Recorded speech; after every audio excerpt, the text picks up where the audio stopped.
Hi folks, welcome to another edition of Recovery Talks. I'm your host today, Holly Sakala.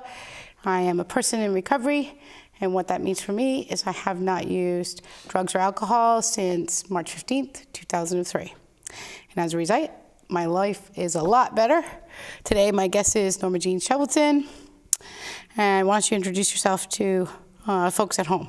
My name is Normajean. I'm a person in recovery, and what that means for me is that I haven't used any drugs or alcohol since February 27th of 2002, 2/27/02. That's my start of my journey in recovery.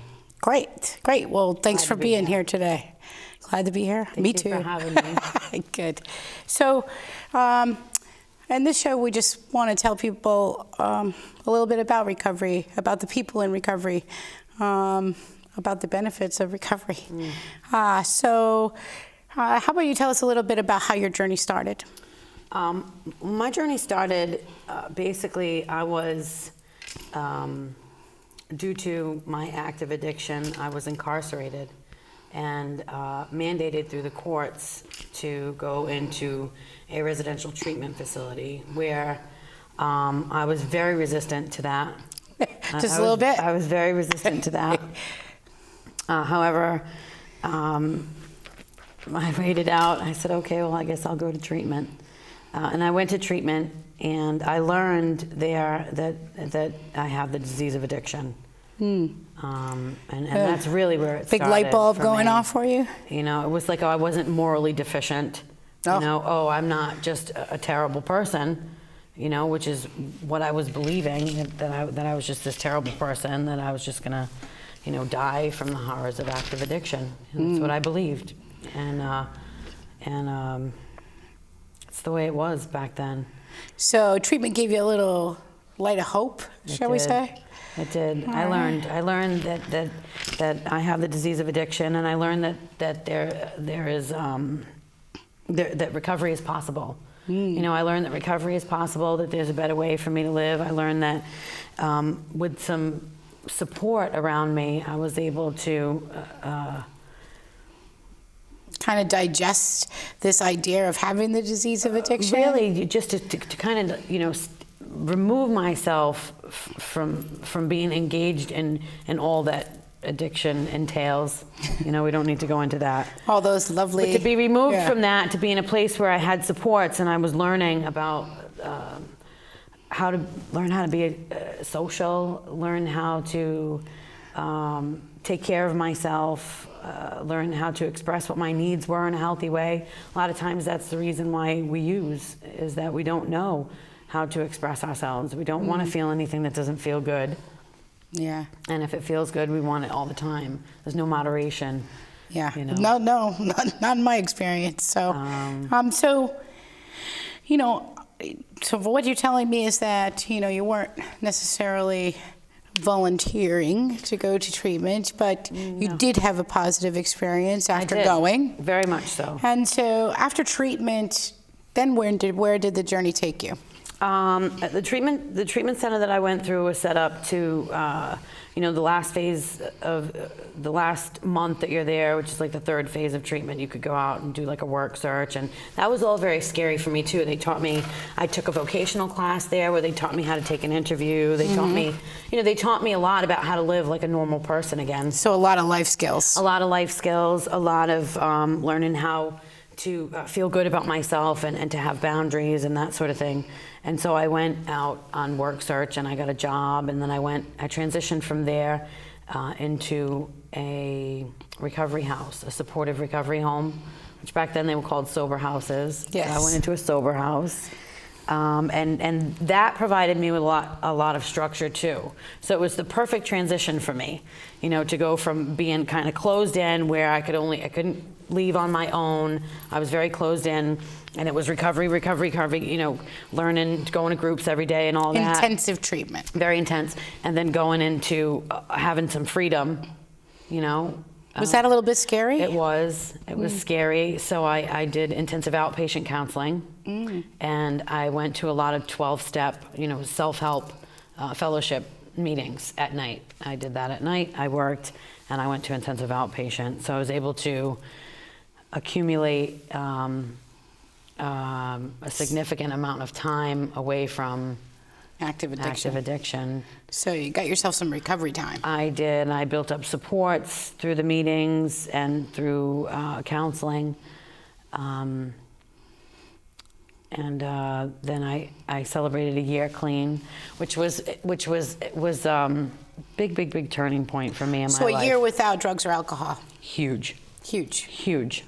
Right? this so is- big. I felt like I was on the top of the world that night that I celebrated my year anniversary. My family was there, you know. So it you was started to very see the important. family trickle back into your life? And eventually things start to get better, you know, and you can't see that in the beginning. You just can't see it. And that's why it's so important to have people around you who have the experience, who have the knowledge, who have a little bit of hope for you, because we don't really have that for ourselves in the beginning. Well, it's always good to have a friend that cares about you around. So I celebrated my year, and then I thought, well, now what am I gonna do?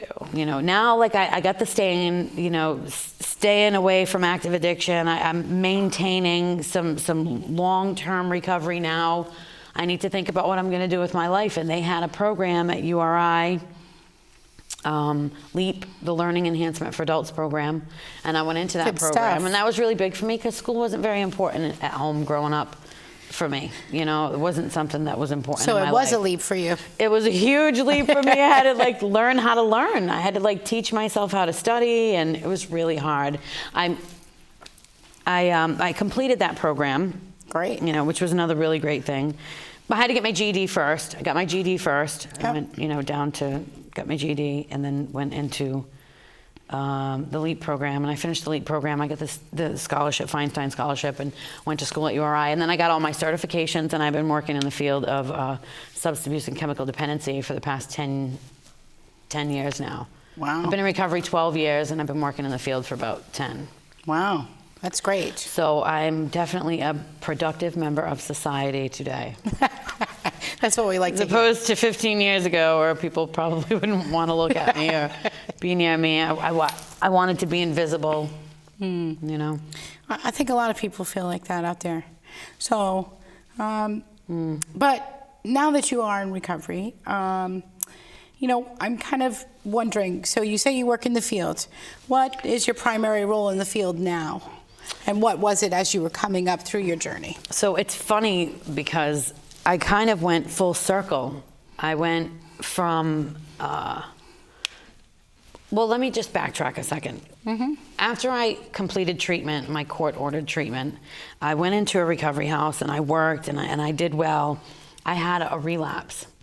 So I had a relapse, and I stayed, you know, in active addiction for another year, where I kind of went into a really deep depression, and it got really bad, and it was very difficult for me to get back on track from that point. I called detox. You were able to do that on your own this time, or? I did it. It was hard. It was really hard. You know, back then you could only go every 2 weeks. Like you had to wait two weeks after you left detox. You had to wait 2 weeks before you could go back in. So, I mean, you could die in the interim of that. I mean, you could die in the meantime. You know, We're seeing a lot of deaths now. And we're seeing a serious even with epidemic. even with the added supports that are out there, we're still seeing the deaths come through. There's so much more tragic. available for us nowadays, and still it's not enough because people don't really take this seriously. Yeah. And that's unfortunate. It affects a lot of people, a lot of families. So I don't get too off track. Right. So you're So voluntarily I did in have there? a relapse, Yes. and then I went back, and I knew that I knew what the answer was for me. I knew that there was a better way, and so I said, okay, Uncle. I surrendered, and that's when my journey really kind of started, and I went to school and all that. So I worked in detox first, and then I went from there working in counseling in a methadone clinic. Drug replacement therapy. Yeah. People who don't know, it's a very good bridge helps people, get away from criminal activity or whatever it is they're doing. It gets them stable and helps Really them valid, be productive. really valid recovery path. It's a good tool. Yes. It's a good tool. And then I went into co-ed residential treatment, like what I was in. Yep. In fact, it was the same place. Co-ed. Yeah. They don't have a lot of It co-ed was places Not nowadays. anymore. But back then you couldn't look at the guys. You couldn't talk to them. You couldn't. Yes. You had to eat with them, but you couldn't talk to them. It's very A little strange. awkward. Yes, So a little awkward. get in trouble a lot for that. Well, they've changed that now. They And now changed they it have now, thank- gender-specific Yes, which is treatment good residentials. because the issues that affect us, the issues that affect women in recovery are, so different from the issues that affect men in recovery. Very true. So different. And then, they don't get the optimum care that they could be getting if it's all mished together. Or if they're distracted. Or if they're distracted. Who's in the broom Distraction for closet? recovery. That happens, right? Just a Right. few times. Yes, it does. So Yes. so I worked in co-ed residential treatment, and then I went into all-male residential treatment, and I facilitated intensive outpatient. So I doing kind of support did full groups. circle. So you were doing support groups and, mentoring people. Is that, kind of Yes. the- So and then I kind of branched off from that, and God is so good and to me in my life, and I love Jesus. So I really was really blessed with an opportunity to have recovery houses, and it was really outside my means, and that's why I say it was definitely a gift. And so now I have recovery houses. I have supportive recovery homes for men and women who are transitioning back into society after struggling with substance abuse or chemical dependency. Do they come from treatment or incarceration or both? Or Both. Both. Both. All right. Both. Really, really, really important with the Department of Corrections. There's a loophole, and it's that's scary. It's scary. Leaving And we had this incarceration. Access to Recovery grant, which, for those of you who don't know, the federal government has given Rhode Island a grant. It's the Access to Recovery grant, and it provides people with services, Recovery supports. from From coaching, transportation, recovery housing, things like that. And that grant is ending. Is that going to affect your recovery housing? It is. It's going to cause a big problem for the state of Rhode Island. It's going to be a big problem for us. A lot of people don't realize it, but the ripple effect that this disease has on society is really catastrophic. It's costly. It really, and it's costly. And I'm thinking, I shared with you a little bit that I'm really pushing right now and trying to make it so that,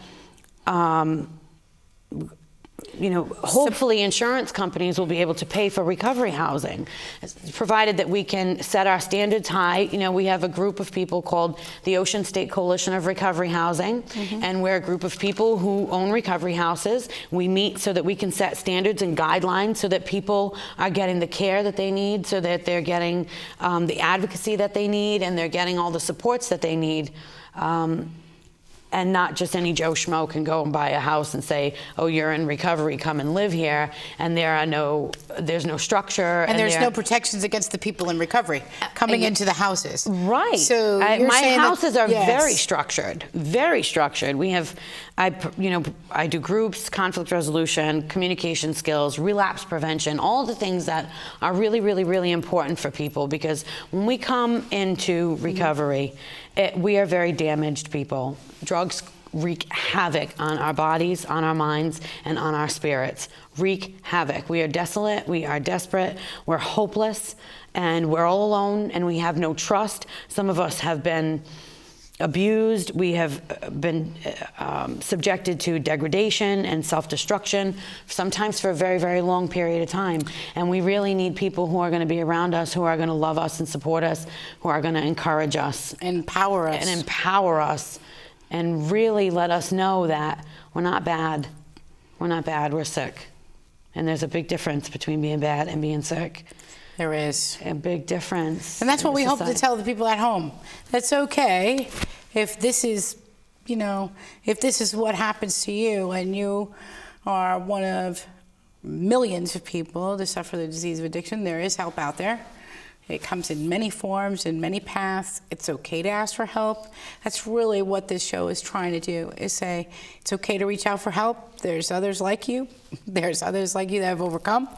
Myself, yourself, we're out there in the community trying to tell people, hey, there's something that works here. It's called recovery, and it's really so sweet. So, you're telling me that you're doing the sober housing. You also, the recovery housing, sober housing, I know. I'm old school too, so Yeah. sober housing just kind of comes out.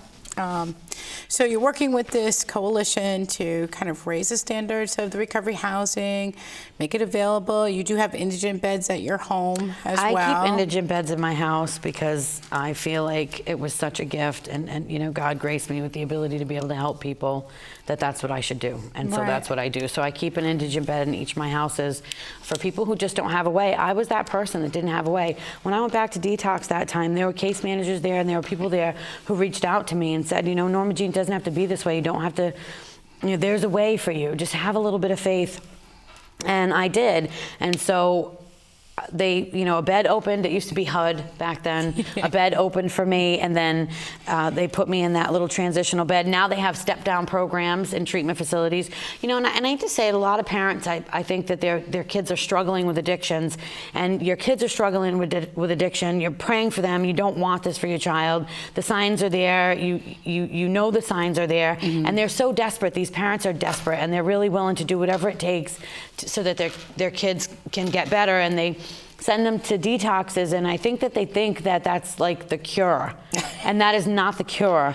That is just that's acute. That's just taking care of the medical issue. That's just keeping them away from the drug and helping their body get healthy again. And then we need to maintain a program of recovery to our disease on a daily basis. Not easy to do if you're just gone for 3 days and you're back in your environment, right? Oh. So it's 3 to 5 days to 7 days. Right, so it would behoove you to push your kids to go to treatment after they are finished detoxing, doing the withdrawal, And even a lot of times you can be in the step-down program for 2 weeks, well past the acute stages of the withdrawal, and you have psychosomatic withdrawal symptoms the minute you walk out the door. Yeah. It's like, oh, well, I've been in here for 2 weeks going on 30 days in the step-down program, and then I walk out the door, and all of a sudden I'm feeling like I'm withdrawing again.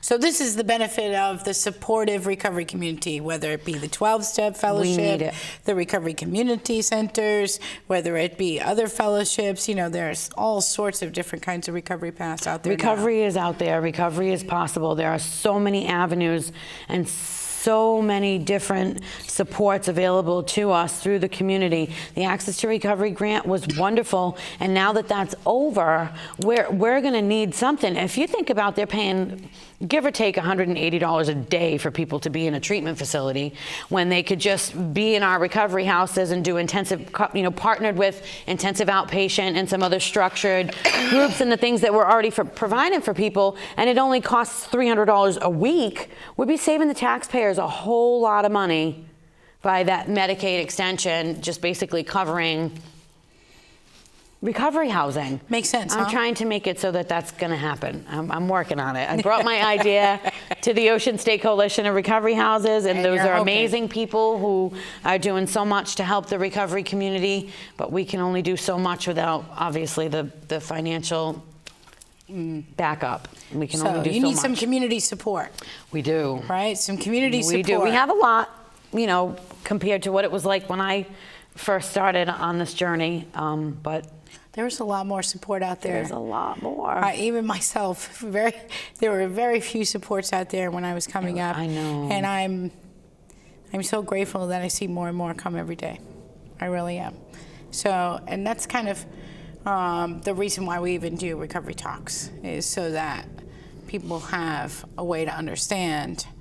Because a lot of times you're only seeing that active addiction. That active addiction is played out so much all in these the shows, media, intervention, in the movies. It's really just highlighted the active addiction and the negatives of the disease of addiction. So the point of doing recovery talks is to bring some of that positive That out. recovery is possible. Yes, and that's recovery is possible. Woo! Yeah. Yes. Thank so God. I know that just from being in the community, I know that you mentor a lot of other young women in recovery. So tell me what that's like, mentoring some women that are just coming into the program. I love my girls. Just starting their journey. What is that like, the mentoring process? Well, I think, the first thing is that it keeps it fresh. It keeps it fresh. For you or fresh for them? Me. It keeps it fresh for me because sometimes, we get a little ways, we're getting better. And we forget sometimes because it takes a lot of work to build self-esteem and to, feel worthwhile and to understand that you have a purpose and to be on a journey of, this journey in recovery is so beautiful and so amazing that your spirit comes back alive. And then you get with these girls who are just newly coming in and they're broken and they're so broken and their spirits are broken and they're afraid, and they have trust issues and they don't know how to make healthy decisions for themselves. And so I work with them and, I'm like myself and my house manager, who is a really great friend of mine, Ann Richards. She's amazing. And her and I are like the road signs on this journey for these women, and we're like, slow down here. No, that's a one-way. Don't go there. Don't enter there. Red light, green light, go ahead. Come down this way. Go, blue team, go, So that's, we're like road signs for them. So guides. And they listen. We're like a guide for them. Guides. And they listen, and then we watch them. And they learn boundaries, and they learn how to know that it's okay to be who they are, and that we love them through that they're not bad. They're not bad. They made bad choices. These girls are moms reunifying with their children. I have 2 girls right now who are, one just got granted overnights with her daughter. That's a blessing to see that happen, isn't it? I get, that little girl needs her mom. Mm-hmm. That little girl needs her mom. And that woman is amazing. And these women are amazing, and they're so talented and so powerful, and they need someone to tell them that. Mm-hmm. You are amazing, you are powerful, you have a purpose. It's okay for you to be happy. They're just afraid, They need to know that we're there for them. Yeah. I know you do it too. I see what you do in the community. Show's not about you, but let me just throw you under the bus for a second, because I know that you do amazing things working in the Department of Corrections and helping people reintegrate into the community, and to help people know that recovery is possible and that we're not a menace to society. The disease of addiction is. The disease of addiction is. Mm-hmm. Exactly. And that there are safeguards, and there are resources, and there are outlets, and there are supports there for us. If you're struggling with addiction, I know what it's like sitting on the couch or sitting wherever I'm sitting at 2 o'clock in the morning and watching PBS and seeing those shows. And then you got this guy on TV now who's saying, I used to be an addict, but I'm not anymore, and I got a palm tree now, so everything is good. Recovery is an ongoing process. There are people in the state of Rhode Island, there are people in the United States of America, and there are people all over the world that are recovering from the disease of addiction. Yes, there are people in active addiction, but we do recover.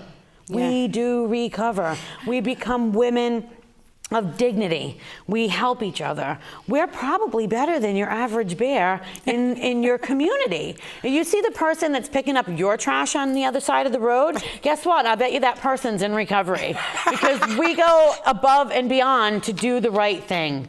To be a part of a community, to be moms, to be sisters, to be, women in business, or wherever it is that we are. We're recovering and we're mentoring. I think a lot of the reason why the anchor and the committee here God that for you don't Anchor. see behind the cameras and everything. I've tried to put this show together is to kind of highlight why the good things of recovery, because so often people recover or are in long-term recovery and they're not very public. You know, there's a lot of the anonymous fellowships that are out there, the anonymity. Right. It's crucial for a lot of people. It is very crucial for a lot of people, but I think the public has a hard time understanding recovery because people are so anonymous. I'm probably one of the most non-anonymous people that are in Rhode Island. And me. You know, because I'm happy to be in recovery. Me too. And I'm happy to share it with other people. As am I. I do respect the traditions of anonymity, but I think that's part of the problem with the public's understanding that people can and do recover, and they do really great things in life. And they do really great things for their community, such as yourself and your mentoring of these young ladies coming out, and you know, the recovery housing that's out there and all of these good things. Yeah. And so that's kind of like why we put this thing together. And you know, hopefully people out there are watching, and if they know somebody that needs help, they'll reach out. They can always call the Anchor Recovery Community Center. The number is on the screen. You can get a coach. You can find out where some meetings are. You could connect with a community that is going to support and empower you, be able to connect you to resources, help your family to understand what you're going through. Right. So that they can learn how to be supportive while you're sick. Exactly. That's a good point, because a lot of times when we come into recovery, we change the dynamics of our family because of that. Because now, let's say, for instance, dad is used to paying all the bills because mom has an alcohol problem, and you know, everybody takes on a role in that family. And then mom gets better, and now mom's becoming productive, and mom's paying her own bills, and dad does not know what to do with himself. And so the dynamics of the family change. There are so many different aspects of recovery that it's important for people to educate themselves about it. You know, Absolutely. there's so much available to us. And now that, you know, as of May 1st, we have recovery coaches and licensed chemical dependency professionals on staff at the hospitals. Woohoo! Right. How amazing is that? And they're just passing very out, exciting. you know, pills like candy in the ER. Now, hopefully, they won't do that. Hopefully, the hope for the coaches being in the emergency room is to be there to support people that have active addiction, that have had the unfortunate experience of overdosing, and hopefully we can be supportive of those people to start or at least learn about the journey of Right. recovery and the benefits of it. Show them. That's our hope that for there's a way. the program. You know, that's our hope for I'm that so excited program. about that. Me too. That's huge for us. See, people need to know that recovery is possible. You know, that recovery is happening in people's lives. It's Recovery like is you a said, reality. It is. It's a complete happening. reality. There are millions and millions of people All over the world. It's not just in Recovery, Rhode yes. Island. It's all over the world. I went to Yes. a big convention for recovery in Hawaii. Wow, Hawaii. I would like to go there, right? It was amazing. So we're just about to wrap up here today. Thank you so much, Normajean, Thank for you so coming much on. for having me. I'm very grateful. Hopefully you'll send more people our way to spread the good news about Mm-hmm. recovery.